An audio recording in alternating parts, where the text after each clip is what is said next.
Hello everyone, welcome to Pandey Academy. In this video, we are going to start 9th standard mathematics algebra chapter number 1 which is set. हम इस video में set chapter start करेंगे algebra का 9th standard के लिए। Okay, तो यहाँ पे मैंने नोट्स आपके लिए सेट चैप्टर का प्रिपेयर कर दिया है, जो कि ये नोट्स आपको चैप्टर के एंडिंग या फिर स्कूल के स्टार्टिंग में आपको मिल जाएगा प्रिंटेड नोट। बाकी आपको इसके फोटोज़ आपको रेगुलरली अपडेट होते रहेंगे। ओके, तो हम स्टार्ट करते हैं चैप्टर का कुछ इंट्रोडक्शन यहाँ पे लिखा हुआ है बहुत ही इंग्लिश में, जो जल्दी समझ में नहीं आएगा और बहुत ही लेंदी भी है। तो अगर मैं चैप्टर की बात करूँ, चैप्टर का नाम दिया है सेट। तो सेट से समझ में क्या आता है, सबसे पहले हम इस वीडियो में पूरा डिटेल में ये पढ़ेंगे सेट एग्जैक्टली होता क्या है, सेट कौन कौन से टाइप के होते हैं, सेट को लिखा कैसे जाता है, सेट के अंदर और कौन कौन सी चीज़ आती है। मतलब इन डिटेल हम पूरे सेट को स्टडी करने वाले हैं, जो को आपको फर्दर आगे की लाइफ में जब आगे आप स्टडी करोगे तो आपको आगे भी ये चीज़ें क्या होगी, काम में आएगी। तो पूरा वीडियो देखना है। इसमें हम पूरा इंट्रोडक्शन करेंगे एंड एक्सरसाइज 1.1 सॉल्व करेंगे, जो कि सॉल्व आपको करना है। मैं पूरा एक्सरसाइज का इंट्रोडक्शन आपको दे दूंगा, आपको क्या करना है, पूरे एक्सरसाइज को सॉल्व करना है। तो अगर हम सेट से स्टार्ट करते हैं, सबसे पहले माइंड में आता है व्हाट इज सेट। तो सेट का देखिए, मैंने डेफिनेशन जो लिखा है वो अपने मन से लिखा हुआ है, बहुत ही ईजी है। सेट का डेफिनेशन क्या लिखा है मैंने, in our day to day life we give some special name to particular types of collection of like things such as bunch of keys, pack of cards, dozens of banana, cricket team etc. ऐसे हम कुछ नाम देते हैं। अभी नाम क्यों देते हैं, उसी को हम कल देते, जो नाम हमने दिया उसको हम कल दे। कभी कभी बोलते हैं देखो ये गुलदस्ता है, ये गुच्छा है। तो जब हम ऐसी चीज़ों को साथ में लेके आते हैं तो उसको हम बोलते हैं सेट। क्लियर। अब कौन सी चीज़ सेट होती है, कौन सी नहीं होती है, कलेक्शन क्या होता है, ऑब्जेक्ट क्या होता है, उसको हम नीचे देखते हैं। तो कलेक्शन मीन्स क्या होता है, मीन्स जमा करना। एकदम मैंने हिंदी में लिखा हुआ है। मीन्स क्या होता है, कलेक्शन का मतलब क्या होता है, सबको साथ में लिखाना। और put together like above word bunch, pack, dozen, team etcetera. अगर ऐसे वर्ड आते हैं इसका मतलब क्या होता है, वो हम कलेक्ट करें कोई चीज़ को। अब ऑब्जेक्ट मतलब क्या होता है, देखिए कलेक्शन ऑफ ऑब्जेक्ट था। तो ऑब्जेक्ट मतलब क्या होता है, in our mathematical language everything in this in words whether living or non living. मतलब कोई भी चीज़ जो लिविंग है या नॉन लिविंग है, मतलब वो जिंदा है इस यूनिवर्स में या फिर यूनिवर्स में जिंदा नहीं है। खाली अर्थ की बात नहीं करें, पूरे यूनिवर्स की बात करें, उसको हम क्या बोलते हैं, ऑब्जेक्ट बोलते हैं। अगर हिंदी में देखो तो हिंदी में लिखा हुआ है, जो चीज़ दुनिया में प्रेजेंट है उसको हम क्या बोलते हैं, ऑब्जेक्ट बोलते हैं। अब इसके बाद आता है next step, well defined collection of object. अब हमने सब वर्ड को ज्वाइन कर दिया। क्लियर, सब वर्ड्स को ज्वाइन कर दिया तो क्या हमारे पास क्या हो गया, well defined collection of object. अब वेल डिफाइंड मतलब क्या होता है, वेल डिफाइंड मतलब क्या होता है, देखिए यहाँ पे लिखा हुआ है, a collection of object is said to be a well defined if it is possible to tell beyond doubt as to which object the universe is. मतलब ये पूरे डेफिनेशन है। तो क्या बोलते हैं, वेल डिफाइंड ऑब्जेक्ट मतलब क्या होता है, एक ऐसा ऑब्जेक्ट जिसमें क्या हो, आप भी उसके लिए बता सको, दूसरा कोई भी इंसान बता सके, मतलब हर कोई उसके लिए क्या कर सके, हर किसी के लिए क्या हो, ऑब्जेक्ट बहुत ही परफेक्ट हो। क्लियर। इन अदर वर्ड अगर आप देखोगे, एक ऐसा कलेक्शन जो सबके लिए हो। जैसे अगर मैंने एक एग्जांपल लिया, collection of talented student of class, तो मैंने ये एग्जांपल लिया है। बाकी अगर आप कुछ भी ले सकते हो। अगर मैंने ये एग्जांपल पे काम किया कि collection of talented student of class, तो अगर मैं चॉइस करता हूँ नहीं, रोल नंबर 5 और रोल नंबर 6 क्या मेरे हिसाब से टैलेंटेड हैं। लेकिन अगर कोई और टीचर होगा, साइंस के टीचर, उनके लिए क्या होगा, वो स्टूडेंट डिफरेंट हो सकते हैं।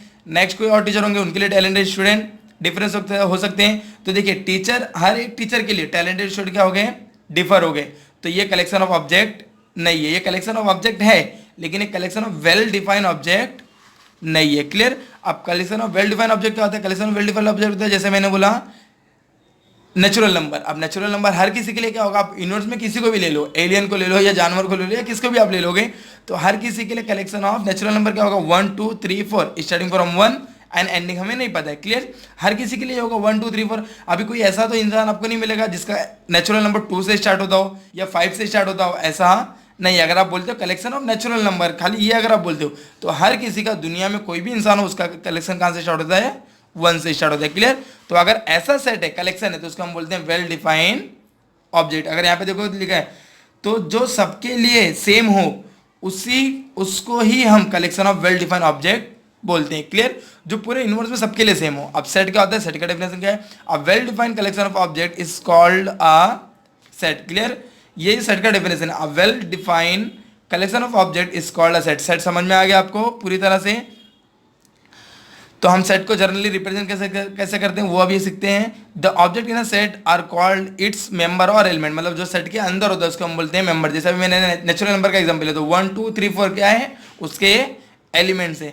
Generally the name of the set is given by capital letter, आप स्मॉल लेटर कभी भी यूज नहीं कर सकते। Set A B C D कुछ भी लिखना आपको तो आपको क्या करना है, कैपिटल लेटर यूज करना, और उसके अंदर एलिमेंट जो लिखोगे वो क्या होगा, आपके हमेशा स्मॉल लेटर में होंगे। क्लियर, समझ में आया आपको? आपको जो सेट लिखना है वो क्या होगा, कैपिटल लेटर में होगा, एंड उसके बाद जो आपके एलिमेंट होंगे वो क्या होंगे, आपके स्मॉल लेटर में होंगे।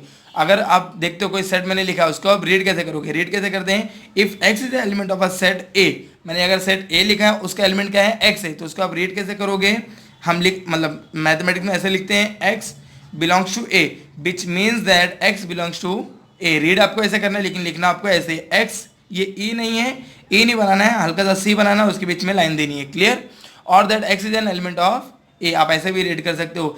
If x does not belong to A, अगर ए का एलिमेंट एक्स नहीं है, अगर सेट ए के अंदर एक्स प्रेजेंट नहीं है तो आपको क्या करना है, सेम बनाना है और उसको क्या कर देना है, कट कर देना है। क्लियर, और सेट को स्टार्ट और एंडिंग किससे करना है, आपको करली ब्रैकेट से, आपको इस तरह का ब्रैकेट बनाना है, स्मॉल ब्रैकेट नहीं बना सकते हो आप, और स्क्वायर ब्रैकेट भी नहीं बना सकते, आपको क्या करना है, करली ब्रैकेट ही बनाना है।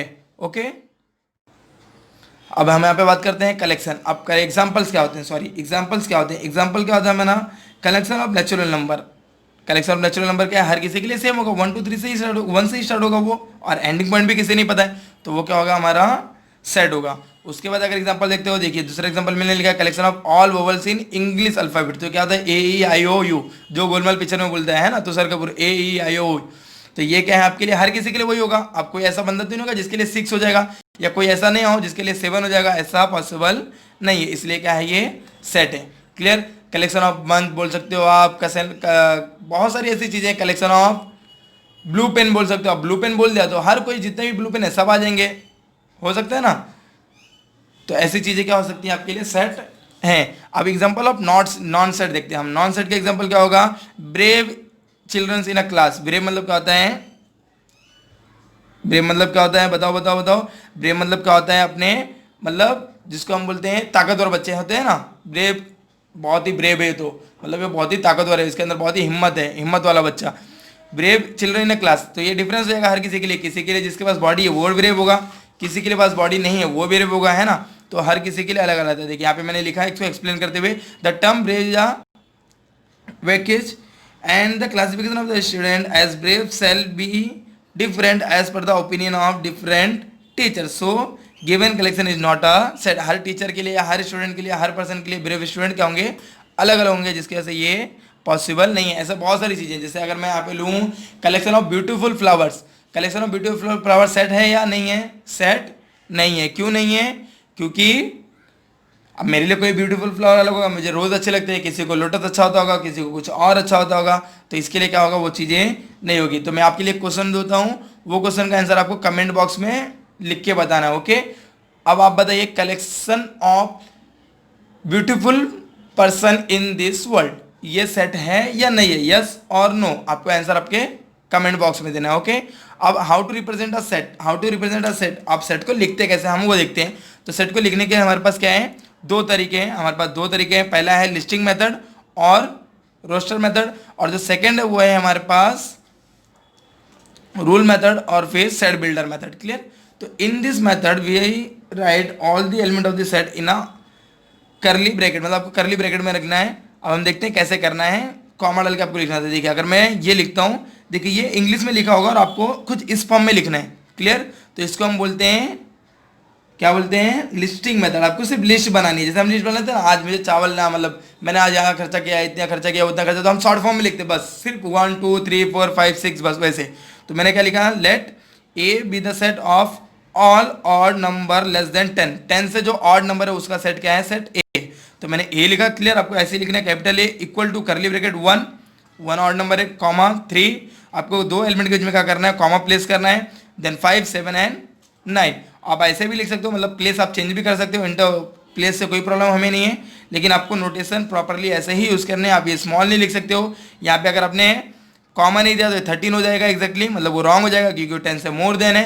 तो यहाँ पे देखिए ये ऐसा कुछ इंग्लिश में लिखा था और हमने इसको कुछ शॉर्ट फॉर्म में चेंज कर दिया। तो जब लॉन्ग से शॉर्ट फॉर्म में आते हो तो उसको हम बोलते हैं लिस्टिंग मेथड। अब जब लॉन्ग शॉर्ट से आप लॉन्ग में जाओगे तो उसको हम बोलते हैं सेट बिल्डर। बिल्डर मतलब क्या होता है, बिल्ड करना, सेट बिल्डर मेथड। क्लियर। और दूसरी बात, if an element come more than once, अगर कोई भी एलिमेंट एक से दो बार रिपीट होता है, it is customary to write that element only once. आपको क्या करना है, एलिमेंट को सिर्फ एक ही बार लिखना है। क्लियर। अगर मैं एग्जांपल लेता हूँ, देखिए इन वर्ड मैथमेटिक्स, तो मैथमेटिक्स में देखो m दो बार आएगा, a भी दो बार आएगा एंड t भी दो बार आएगा। तो आपको क्या करना है, सिर्फ सबको एक ही एक बार लिखना है। तो अगर आप सेट बनाते हो देखो MATHEICS, सिर्फ यही है। क्लियर। तो आपको क्या करना है, प्रॉपरली याद रखना है, सेट के अंदर एक बार जो नंबर आ गया वो नंबर वापस से रिपीट नहीं होगा, चाहे वो नंबर हो चाहे फिर वो कोई भी वर्ड क्यों ना हो। क्लियर। अब हम जाते हैं, आपको समझ में आ गया सेट बिल्डर में वो लिस्टिंग मेथड समझ में आ गया एग्जैक्टली क्या करना है। आपको कुछ भी नंबर दिया होगा उसको क्या करना है, आपको कन्वर्ट करना है। इसके लिए यहाँ पे एक और क्वेश्चन आपके लिए कमेंट बॉक्स में आंसर देना है।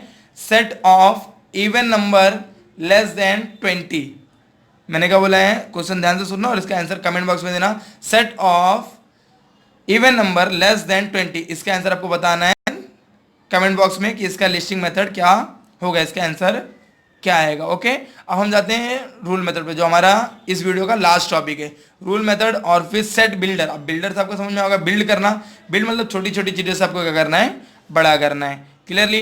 तो नोटेशन एंड एग्जांपल्स क्या है, हमें कुछ इस फॉर्म में ऐसा लिखना है। क्लियर। ऐसे लिखना है, उसको रीड कुछ ऐसे करते हैं। देखिए B that is a set of y such that y belongs to natural number, comma देना है 1 less than y is greater than 1 and y is less than 10। And read कैसे करना है, set b is the set of all y such that y is the natural number belongs 1 to 10। आप ऐसे भी read कर सकते हैं या फिर मैंने पहले रीड किया जैसा y इज ग्रेटर देन, ये देखिए ये जिसकी तरफ मुंह होता है, ये हम जो बोलते हैं ये माउथ जिसकी तरफ ओपन होगा वो क्या होगा, ग्रेटर होगा। तो यहाँ पे y ग्रेटर है 1 से और यहाँ पे 10 ग्रेटर है, मीन्स क्या है, y is greater than 1 and 10 is greater then y। तो हम y में आकर रीड करेंगे तो y is greater than 1 and y is less than 10। ऐसे कौन कौन से नंबर हैं वो इसके सेट में आएंगे। अब हम देखते हैं रेशनल नंबर को आप कैसे रिप्रेजेंट करते हो। Q is the set of rational number which can be written in the set builder form. कैसे लिखते हो आप, Q is the set of rational number which is in the form of P by Q where P and Q belongs to I for integer, इसका symbol Z भी होता है और I भी होता है, where Q is not equal to 0, ऐसा होना चाहिए। रीड कैसे करोगे, यहाँ पे मैंने लिखा है, आप रीड कर सकते हो। ओके। अब हम जाते हैं इसके कुछ एग्जाम्पल पे। अगर एग्जाम्पल आप अगर देखोगे तो सेट बिल्डर मेथड के एग्जाम्पल आपकी बुक्स में दिए हुए हैं, तो हम बुक्स में से देख लेते हैं या फिर मैं कुछ आपको वैसे एग्जाम्पल बोलता हूँ, आप उसका आंसर मुझे कमेंट बॉक्स में बताना। ओके। तो मैंने अगर आपको एग्जाम्पल दिया है, A is a set which is equal to curly bracket 2, 4, 6, 8। अब आपको ब्रैकेट क्लोज कर देना। अब इसको आप क्या करना है, सेट बिल्डर फॉर्म में लिखना है। ओके। तो इसको सेट बिल्डर फॉर्म में आप लिखने के लिए कैसे करोगे आप, इसके लिए आपको क्या करना होगा। ओके। तो मैंने एग्जांपल लिया था, क्या लिया था मैंने, बी क्या है मेरा, सेट ए ले लेता हूँ मैं, set A that is equal to 2, 4, 6, 8। अगर ऐसे के पास ऐसा कुछ एग्जांपल है, इसको क्या करना है, आपको सेट बिल्डर में कन्वर्ट करना है। तो आप कैसे लिखोगे, ए इज अ सेट ऑफ, अब इसमें तो कोई मुझे दिख ही नहीं रहा है तो मुझे क्या करना पड़ेगा, यहाँ पे कोई ना कोई एक नंबर चॉइस करना पड़ेगा। तो ए इज अ सेट ऑफ, ए ले लेते हैं स्मॉल ए, सच दैट, अब देखिए इसको मैंने ए कंसिडर किया है तो मैंने क्या किया, let A is equal to 2। अगर मैंने इसको 2 लिया तो ये कितना हो जाएगा मेरा 2 है, ये कितना हो जाएगा मेरा 3 है, देन मेरे पास कितना हो जाएगा यहाँ पे 4 है। तो देखिए यहाँ पे मेरे पास ए था, ए चेंज हुआ क्या मेरा, नहीं चेंज हुआ, मेरा सिर्फ क्या चेंज हो रहा है, यहाँ पे 1 था, 2, 3, 4। तो यहाँ पे क्या लिख सकते हो, एन ए है ना, A is a set of A such that A is a set of A such that A is equal to n A, where n is equal to 1, 2, 3, 4। Clear. ये क्या होगा आपका सेट बिल्डर मेथड का example. और अगर हम text book में देखते हैं तो क्वेश्चन नंबर 1 देखिए, क्वेश्चन नंबर 1 बहुत ज़्यादा इजी है। क्वेश्चन नंबर 1 में आपको क्या करना है, क्या बोला है, write the following set in a roster form, set of a even natural number. क्या होगा, सिर्फ आपको क्या करना है, n which is equal to curly bracket 2 4 6 8 comma comma comma bracket close. आपको सिर्फ रीड करना है और फिर आंसर देना। अगर आपको नहीं आता तो आप कमेंट कर देना या फिर मुझे व्हाट्सअप कर देना। ओके, हम क्वेश्चन नंबर 3 पे अभी जाते हैं। तो क्वेश्चन नंबर 3 आपको कैसे करना है, क्या बोला इसने, write any two set by listing method और बाय रूल मेथड। आपको कोई भी टू सेट लिखना है listing method and rule method से, ये आपके ओन पे है। क्लियर, अब सेम चीज़ें यहाँ पे आती है। क्वेश्चन नंबर 4 रीड करते हैं, क्या बोल रहा है ये, right the following set using listing method. अगर आपको लिस्टिंग मेथड से क्वेश्चन को सॉल्व करना जो भी दिया हुआ है, क्या दिया हुआ है first question, all month in Indian solar year, कौन कौन से आते हैं यहाँ पे लिखा हुआ है आंसर, चैत्र वैशाख ज्येष्ठ आषाढ़। तो आपको सिर्फ क्या करना है, यहाँ पे लेना है set A which is equal to, यहाँ पे आपको क्या कर देना, पूरा आंसर लिख देना। अब ये ए लेना है, बी लेना है, सी लेना है, वो आपके ऊपर डिपेंड करता है, आप कुछ भी ले सकते हो। आप ये पांचों के लिए ए भी ले सकते हो, पांचों के लिए बी भी ले सकते हो, या फिर ए बी सी डी ई आप कुछ भी ले सकते हो। क्लियर, अब क्वेश्चन नंबर 5 पे मूव करते हैं। क्वेश्चन नंबर 4 आपको सॉल्व करना है, क्वेश्चन नंबर 1 भी एंड क्वेश्चन नंबर 3 भी। क्वेश्चन नंबर 5 पे देखते हैं क्या बोल रहा है ये, right the following set using a rule method या फिर सेट बिल्डर मेथड। अब आपको लिखना है, तो देखिए फर्स्ट एग्जाम्पल अगर आप देखते हो तो फर्स्ट एग्जांपल क्या बोल रहा है ये, 1 4 6 1 4 9 16 25 36 49 64 81 एंड 100। अब आपको इसको सेट बिल्डर फॉर्म में आपको लिखना है। तो मैं इसको यहाँ पे एग्जांपल ले लेता हूँ। एग्जांपल आपको क्या दिया हुआ है टेक्स्ट बुक में, क्वेश्चन क्या दिया हुआ है, A which is equal to curly bracket 1 4 9 16 25 36 49 64 81 100, ये आपको क्वेश्चन दिया हुआ है। अब इसको हमें क्या करना है, सेट बिल्डर फॉर्म में लिखना है। तो अब देखिए यहाँ पे लिंक क्या है एक क्वेश्चन के बीच में, यहाँ 1 था, उसके बाद 4, मतलब यहाँ पे 3 का डिफरेंस है, उसके बाद 5 का डिफरेंस है, मतलब डिफरेंस से हम नहीं जा सकते हैं। उसके बाद अगर मैं देखता हूँ यहाँ पे मैं 1 का स्क्वायर करता हूँ तो 1, 2 का स्क्वायर करता हूँ 4, 3 का स्क्वायर 9, मतलब ये नंबर सी क्या है, स्क्वायर है। कहाँ से, 1 2 3 4 5 6 7 8 9 10।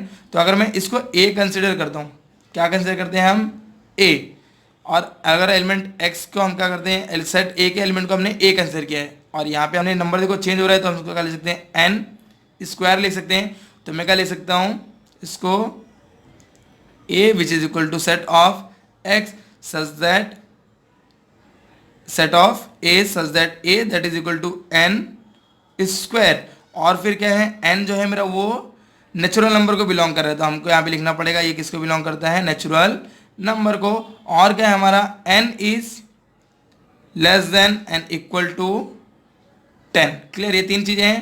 पहले मैंने क्या लिया, सेट a का जो एलिमेंट है वो क्या, स्मॉल a है, और स्मॉल a जो है वो n स्क्वायर है, और n जो है हमारा नेचुरल नंबर है, क्योंकि यहाँ पे 1 2 3 4 5 6 7 8 9 10 आपको दिखने मिल रहे हैं। तो n क्या है मेरा, नेचुरल नंबर है। और क्या है मेरा जो नेचुरल नंबर है वो सिर्फ 10 तक ही है, 10 से ज़्यादा नहीं है। तो मुझे ये लिमिट लगाना पड़ेगा। अगर ये लिमिट आपने नहीं लगाया तो आपका नंबर क्या जाएगा, बहुत आगे तक पहुँचेगा। यहाँ पे 11 का भी स्क्वायर आना चाहिए, अगर आपने ये लिमिट नहीं लगाया तो। अगर आप लिमिट लगा दो तो आपका आंसर क्या है, राइट है। ओके, तो क्वेश्चन नंबर 1 2 3 4 5 हमने सॉल्व कर लिया है। आपको अगर कुछ भी डाउट है तो आप मुझे व्हाट्सअप या टेस्ट कर सकते हो, या फिर आप कमेंट में बता सकते हो। Thank you.